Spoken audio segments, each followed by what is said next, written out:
اپنی راہ مسدود کر دے گا یہی بڑھتا ہجوم، یہ نہ سوچا ہر کسی کو راستہ دیتے ہوئے۔ اس شعر میں ایک لفظ آیا ہے مسدود۔ مسدود کے معنی ہوتے ہیں بند کیا ہوا، روکا ہوا، یا انگلش میں کہیں تو کلوزڈ۔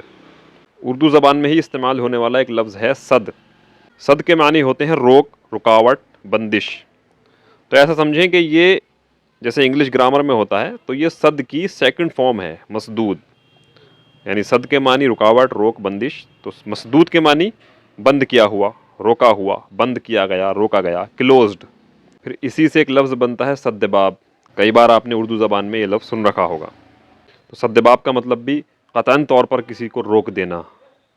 تو اب اس شعر کی طرف آتے ہیں، تو اس شعر میں شاعر جو اپنی بات کہہ رہے ہیں وہ یہ ہے کہ اپنی راہ مسدود کر دے گا یہی بڑھتا ہجوم، یعنی یہ جو بڑھتا ہوا ہجوم ہے یہ اپنے ہی راستے کو مسدود یعنی کہ بند کر دے گا، روک دے گا، رکاوٹ پیدا کر دے گا خود اپنے راستے میں۔